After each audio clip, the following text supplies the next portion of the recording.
안녕하세요. 원더 톡톡 낭독 방송 북소리.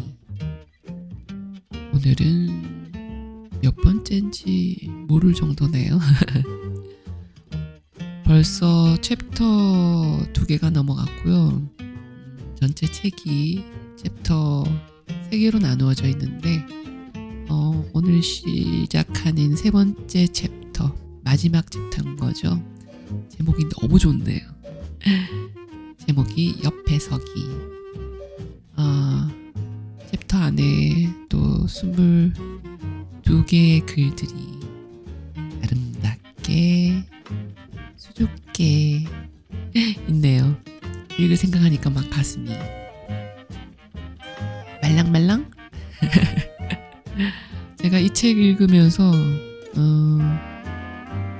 때론 울기도 하고 슬금슬금 작가 요조님의 힘들었던 시간들이 저랑 또 비슷한 일들도 있고 해서 여러모로 읽으면서 저한테는 너무 좋은, 마음에 조금 덜 아문 부분들을 조금 더 또 다독거려줬던 시간이었던 것 같습니다. 그래서 감사해요. 이 시간이 저한테는 너무너무 힐링 타임이네요. 오늘 제목은 동네 책방을 운영하며 가장 크게 느껴지는 어려움이라고 하는데, 제주에서 책방을 하면서 어려움, 어떤 일이 있을까요? 친구가 제주 출장을 갔는데 미리 좀 알았으면 책방을 들렀다가 오는 건데 하고 메시지를 또 보냈네요. 그러게, 진작 알려줄걸.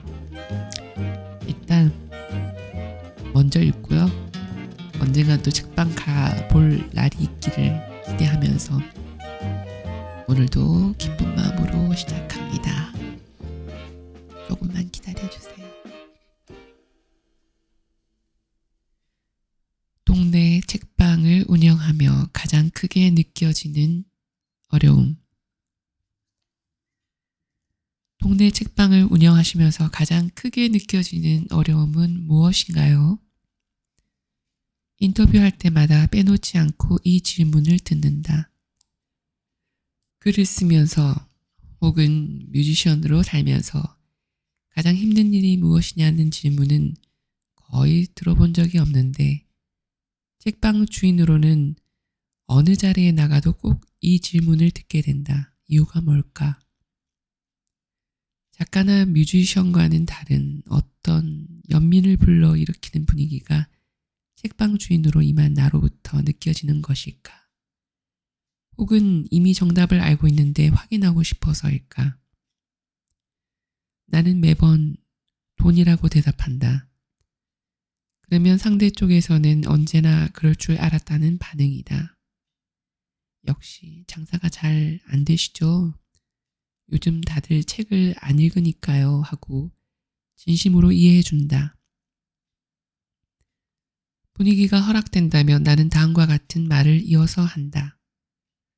맞아요. 장사가 늘 잘 안 되죠. 그게 힘든 일이에요. 그런데 그것보다도 더 힘든 건 다른 데서 와요. 실은 책방을 열면서 돈에 대해서는 그다지 심각하게 생각하지 않았어요. 제가 좀 마음대로 확신해 보자면 많은 동네 책방의 대표님들, 그리고 작은 책방을 열고 싶어하는 분들도 저처럼 그랬을 것 같아요. 마음속 최우선의 자리에는 돈보다도 꿈이나 소원, 어떤 가치관 같은 것들이 있었을 거예요. 일로 떼돈을 벌 수 없다는 것쯤이야 이제는 모르는 사람이 없으니까요.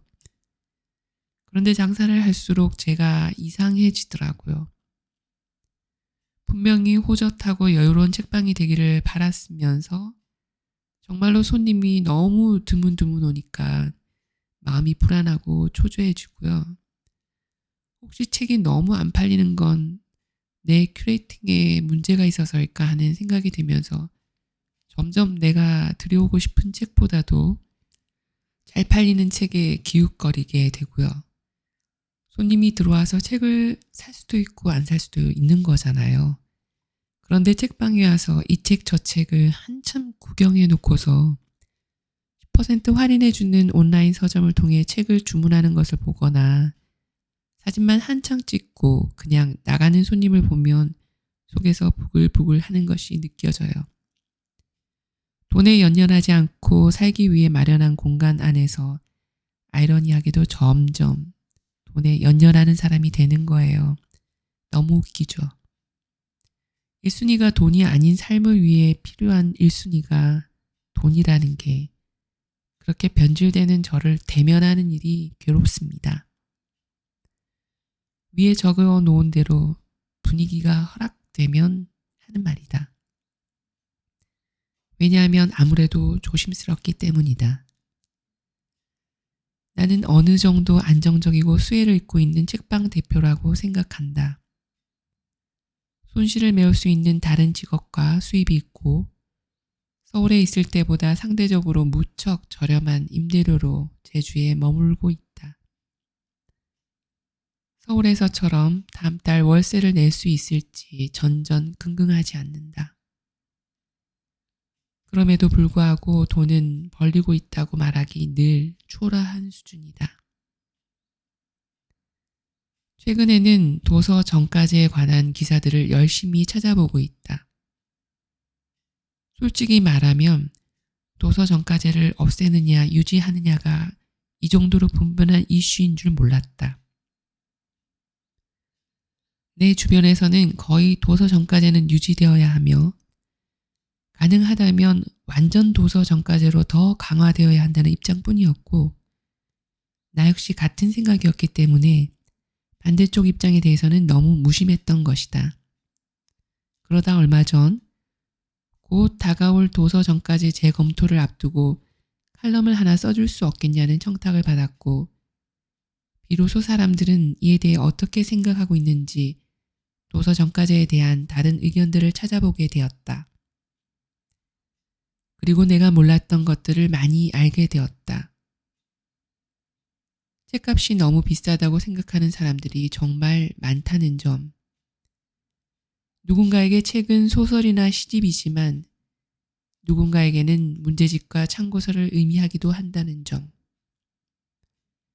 책이 비싸니 도서관을 이용해야 하지만 도서관의 수가 너무 모자라고 책의 수도 만족스럽지 못하다는 점. 그러다 어디선가 돈독이 올랐다는 표현을 발견했다. 도서 정가제를 유지해야 한다는 입장을 향해 던진 말이었다. 나는 그 표현을 보고서야 내가 느꼈던 괴로움을 정확하게 이해할 수 있게 되었다. 내가 책방에서 괴로웠던 것은 돈독 때문이었구나. 돈의 독 때문에 힘들었구나. 돈이 너무 많아 돈독이 오르는 사람들이 있다. 자기가 가진 돈이 스스로 돈을 벌어서 시간이 지날수록 자기 잔고 속 영의 개수가 버블버블 늘어나서 그것이 너무 재미있어서 그들은 신나고 흥겹게 그 독에서 유영한다. 반대편에서는 누군가 돈이 턱없이 부족해서 돈독이 오른다. 당장 다음 달에 평범한 일상이 불투명하고 요원해서 아무리 이래도 도무지 여유 있는 삶이 도래하지 않고 언제나 현실이 빠듯하고 거칠어서 원하지 않는데도 내몰리듯 돈독이 올라 지나치게 돈밖에 모르는 사람이 된다. 책값이 너무 비싸다며 도서 정가제의 폐지를 원하는 사람들도 동네 책방의 생태계가 무너질 것을 우려하며 도서 정가제 유지를 원하는 사람들도 어쩐지 후자의 이유로 돈독에 노출이 되고 있는 것은 아닌가 하는 서글픈 생각이 들었다. 결국 청탁받은 칼럼은 쓸 수 없겠다고 말했다. 도서 정가제는 나에게 작은 책방을 하는 사람들에게는 최저임금제처럼 절박한 법이지만 그럼에도 비싸다라고 하는 말에는 어쩔 수 없이 마음이 약해지려고 한다. 이런 줏대없는 마음으로 누군가를 설득하는 글을 쓸 자신이 없다. 얼마 전 SNS에서 도서 정가제를 지지하는 사람들이 관련 사안에 대해 너무 감상적으로 호소하는 것 같다는 짧은 코멘트를 본 적이 있다. 그 코멘트가 좀 새삼스럽다는 느낌이 들었다. 도서 정가제뿐 아니라 이미 책 자체에 대해서도 감성에 호소하며 접근한 지 오래 아닌가 하는 생각이 들었기 때문이다. 읽지 않아도 되니까 제발 사주세요. 나 역시 책방 매출이 끔찍하던 시절 트위터에 자조적으로 이런 농담을 던진 적이 있다. 그래 놓고는 한참 찝찝한 질문에 시달렸다. 정말 그래도 되는 거야? 진짜 책은 과연 앞으로 우리에게 어떤 존재가 될까? 얼마 전 Years and Years라는 영국 드라마를 흥미진진하게 보았다. 근미래를 다루는 이야기인데다가 현실의 국제 정세가 그대로 반영되기도 해서인지 보다 보면 정말로 조만간 살게 될 우리의 삶을 미리 엿보는 것 같은 기분을 느낀다. 그 드라마에 따르면 2028년에는 왜인지는 모르지만 인터넷이 굉장히 느려진다. 그리고 툭하면 정전 사태가 발생한다. 그래서 정전으로 손실되는 정보가 너무 많다 보니 종이 인쇄물이 다시 등장하기 시작한다. 종이책도 그즘 다시 각광받겠군. 나는 그 부분을 보며 생각했다. 일단 8년간은 버텨보려고 한다. 이제 6년 남았습니다. 오늘은 여기까지입니다.